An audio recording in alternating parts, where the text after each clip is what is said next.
ರಾಷ್ಟ್ರೀಯ pulse polio ಲಸಿಕಾ ದಿನಾಚರಣೆಯನ್ನು ಆಚರಿಸಲಾಗುತ್ತಿದೆ. ಬೆಂಗಳೂರಿನಲ್ಲಿ ಕೆಲವೇ ಕ್ಷಣಗಳಲ್ಲಿ ಸಿಎಂ ಡಿಕೆ ಶಿವಕುಮಾರ್ ಚಾಲನೆ ನೀಡಲಿದ್ದಾರೆ. 64,84,891 ಮಕ್ಕಳಿಗೆ ಪಲ್ಸ್ ಪೋಲಿಯೋ ಹಾಕುವ ಗುರಿ ಇದೆ. 36,076 ಬೂತ್ ಸ್ಥಾಪನೆ ಮಾಡಲಾಗಿದೆ. 11,04,213 ಲಸಿಕಾ ಕಾರ್ಯಕರ್ತರನ್ನು ನಿಯೋಜಿಸಲಾಗಿದೆ. ಇನ್ನು ಬೆಂಗಳೂರಿನ 3 ಪಥದ ಜೋಡಿ ಸುರಂಗ ಮಾರ್ಗ ಕಾಮಗಾರಿಗೆ ಸಿಎಂ ಶಂಕುಸ್ಥಾಪನೆ ನೆರವೇರಿಸಲಿದ್ದಾರೆ. ಬೆಳಗ್ಗೆ 9 ಗಂಟೆಗೆ ಕಾರ್ಯಕ್ರಮ ಇದೆ. ಹೆಬ್ಬಾಳ ಜಂಕ್ಷನ್ನಿಂದ ಮೇಖ್ರೆ ವೃತ್ತದವರೆಗೆ 1,086 ಕೋಟಿ ರೂಪಾಯಿ ವೆಚ್ಚದಲ್ಲಿ 2.2 ಕಿಲೋಮೀಟರ್ ಉದ್ದದ 3 ಪಥದ ಸುರಂಗ ರಸ್ತೆ ಕಾಮಗಾರಿ ನಡೆಯಲಿದೆ. ಬೆಳಗಾವಿಯಲ್ಲಿ ಗಂಡು ಮಗು ಹುಟ್ಟಿದ್ದ ಖುಷಿಗೆ ಪಾರ್ಟಿ ಕೇಳಿದ್ದಕ್ಕೆ ಕಲ್ಲಿನಿಂದ ಜಜ್ಜಿ ಸ್ನೇಹಿತರನ್ನ ಹತ್ಯೆ ಮಾಡಲಾಗಿದೆ. ಬೈಲಹೊಂಗಲ ತಾಲೂಕಿನ ವಣ್ಣೂರ ಗ್ರಾಮದಲ್ಲಿ ಘಟನೆ ನಡೆದಿರುವುದು. ಹನುಮಂತಪ್ಪ ಇಟಗಿ ಕೊಲೆಯಾದ ದುರ್ದೇವಿ. ಪಾರ್ಟಿ ವಿಚಾರವಾಗಿ ಹನುಮಂತಪ್ಪ ಹಾಗೂ ವಿಶ್ವನಾಥ್ ನಡುವೆ ಗಲಾಟೆಯಾಗಿದೆ. ಈ ವೇಳೆ ಕಲ್ಲಿಂದ ಜಜ್ಜಿ ಹನುಮಂತನನ್ನ ವಿಶ್ವನಾಥ್ ಕೊಲೆ ಮಾಡಿದ್ದಾನೆ.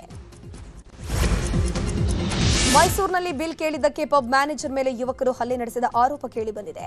ಎಣ್ಣೆ ಪಾರ್ಟಿಗೆ 7 ಮಂದಿ ಯುವಕರು 15,000 ಬಿಲ್ ಪಡ್ಕೊಂಡಿದ್ರು. ಪಬ್ ಮ್ಯಾನೇಜರ್ ವಿನಯ್ ಬಿಲ್ ಕೇಳಿದ್ದಕ್ಕೆ ಮಾತಿಗೆ ಮಾತು ಬೆಳೆದು ಗಲಾಟೆಯಾಗಿದೆ. ಈ ವೇಳೆ ಮನಸ್ಸು ಇಚ್ಛೆ ಹಲ್ಲೆ ನಡೆಸಿದ್ದಾರೆ. ಹಲ್ಲೆಯ ದೃಶ್ಯ ಸಿಸಿಟಿವಿಯಲ್ಲಿ ಕ್ಯಾಪ್ಚರ್ ಆಗಿದೆ. ತುಮಕೂರು ಬಳಿ ಪಾಗಲ್ ಪ್ರೇಮಿ ನಾಗೇಂದ್ರ ಎಂಬಾತ ಕಾರ್ನಲ್ಲೇ ನಾಡ ಬಾಂಬ್ ಸ್ಫೋಟಿಸಿಕೊಂಡು ಸಾವನ್ನಪ್ಪಿದ. ಈ ಸಂಬಂಧ ತನಿಖೆ ಚುರುಕುಗೊಳಿಸಲಾಗಿದೆ. ಉತ್ತರ ಕನ್ನಡ ಜಿಲ್ಲೆಯ ಅಂಕೋಲ ತಾಲೂಕಿನ ರಾಮನಬೈಲು ಗ್ರಾಮದಲ್ಲಿ ನಾಗೇಂದ್ರನ ಮನೆಯಲ್ಲಿ ನಾಡ ಬಾಂಬ್ ಇಟ್ಟಿದ್ದಾನ ಅನ್ನೋ ಶಂಕೆ ಮೇಲೆ ಪೊಲೀಸರು ಶೋಧ ಕಾರ್ಯ ನಡೆಸಿದ್ದಾರೆ. ಇನ್ನು ರಮ್ಯಾ ಹತ್ಯೆಗಾಗಿ ಊರಿನಿಂದಲೇ ನಾಡಬಾಂಬ್ ಹಾಗೂ ಚಾಕುವನ್ನ ನಾಗೇಂದ್ರ ಖರೀದಿ ಮಾಡಿದ್ದ. ಊರಿಂದ ಚೀಲದಲ್ಲಿ ಸ್ಫೋಟಕ ತುಂಬಿಕೊಂಡು ಊರಿನ ಆಶ್ವಾಸ್ ಹೋಟೆಲ್ನಲ್ಲಿ ದ್ವಿಚಕ್ರ ವಾಹನವನ್ನು ನಿಲ್ಲಿಸಿದ್ದ. ಹೋಟೆಲ್ನಲ್ಲಿ ಊಟ ಪಾರ್ಸೆಲ್ ಅನ್ನು ತೆಗೆದುಕೊಂಡಿದ್ದ. ಆಮೇಲೆ ಬೆಂಗಳೂರಿಗೆ ಪ್ರಯಾಣ ಮಾಡಿದ್ದ. ಈ ಎಲ್ಲ ದೃಶ್ಯ ಸಿಸಿಟಿವಿಯಲ್ಲಿ ಕ್ಯಾಪ್ಚರ್ ಆಗಿದೆ. ಮಗನನ್ನ ಕಳ್ಕೊಂಡ ಪೋಷಕರು ಕಣ್ಣೀರು ಹಾಕ್ತಿದ್ದಾರೆ. ದಿನದಿಂದ ದಿನಕ್ಕೆ ಬಿಡದಿ ಟೌನ್ಶಿಪ್ ಯೋಜನೆ ಜಟಾಪಟಿ ಜೋರಾಗ್ತಿದೆ. ಕೇಂದ್ರ ಸಚಿವ ಕುಮಾರಸ್ವಾಮಿ ಭೈರಮಂಗಲಕ್ಕೆ ಭೇಟಿ ಬೆನ್ನಲ್ಲೇ ಹೋರಾಟ ತೀವ್ರಗೊಳ್ಳುತ್ತಿದೆ. ಯೋಜನೆಯನ್ನು ವಿರೋಧಿಸುತ್ತಿರುವಂತಹ ರೈತರು ಅಪ್ಪಿಕೋ ಚಳುವಳಿಗೆ ಮುಂದಾಗಿದ್ದಾರೆ. ಬಿಡದಿಯ ಬನ್ನಿಗಿರಿ ಗ್ರಾಮದಲ್ಲಿ ಇವತ್ತು ಬೆಳಗ್ಗೆ 11 ಗಂಟೆಗೆ ಮರಗಳನ್ನು ಅಪ್ಪಿಕೊಂಡು ಮರಗಳನ್ನು ಉಳಿಸಿ ಯೋಜನೆ ನಿಲ್ಲಿಸಿ ಅಂತ ಹೋರಾಟವನ್ನು ಮಾಡಲಿದ್ದಾರೆ.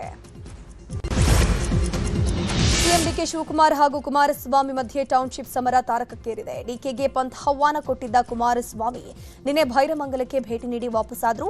ವೇದಿಕೆ ಕಾರ್ಯಕ್ರಮದಲ್ಲಿ ಮಾತನಾಡಿದ ಎಚ್ಡಿಕೆ, ಏನೇ ಚರ್ಚೆ ಇದ್ರೂ ರೈತರ ನಡುವೆ ಆಗಲಿ, ಚರ್ಚೆ ವಿಧಾನಸೌಧದಲ್ಲೇ ಆಗಲಿ, ಕೃಷ್ಣಾದಲ್ಲೇ ಆಗಲಿ, ನಾನ್ ರೆಡಿ ಅಂತ ಸಿಎಂಗೆ ಮತ್ತೊಂದು ಸವಾಲನ್ನ ಹಾಕಿದ್ದಾರೆ.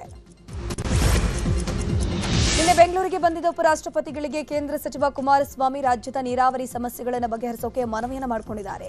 ಬೆಂಗಳೂರಲ್ಲಿ ಮುಂಬರುವಂತಹ ದಿನಗಳಲ್ಲಿ ನೀರಿನ ಸಮಸ್ಯೆ ಎದುರಿಸುವ ಕುರಿತು ಉಪರಾಷ್ಟ್ರಪತಿಗಳಿಗೆ ತಿಳಿಸಿ ಆತಂಕವನ್ನು ವ್ಯಕ್ತಪಡಿಸಿದರು.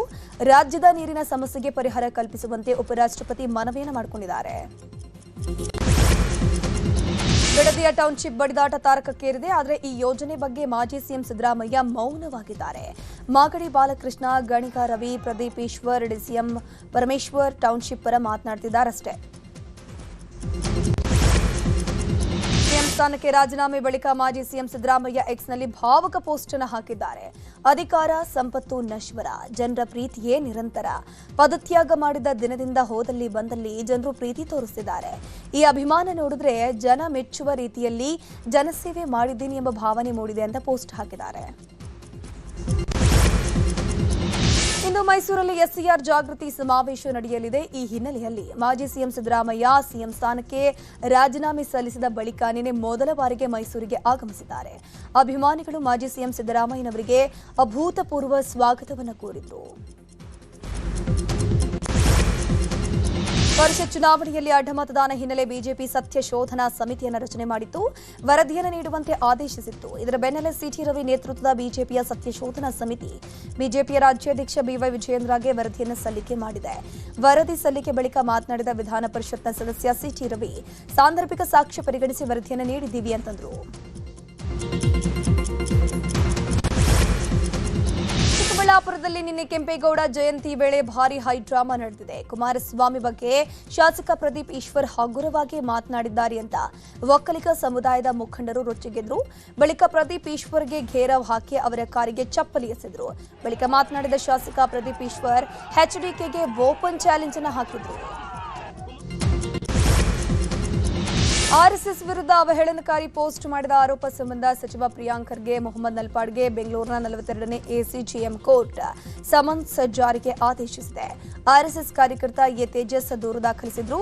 ಕ್ರಿಮಿನಲ್ ಮಾನನಷ್ಟ ಕೇಸ್ ವಿಚಾರಣೆಗೆ ಕೋರ್ಟ್ ಅಂಗೀಕರಿಸಿದೆ.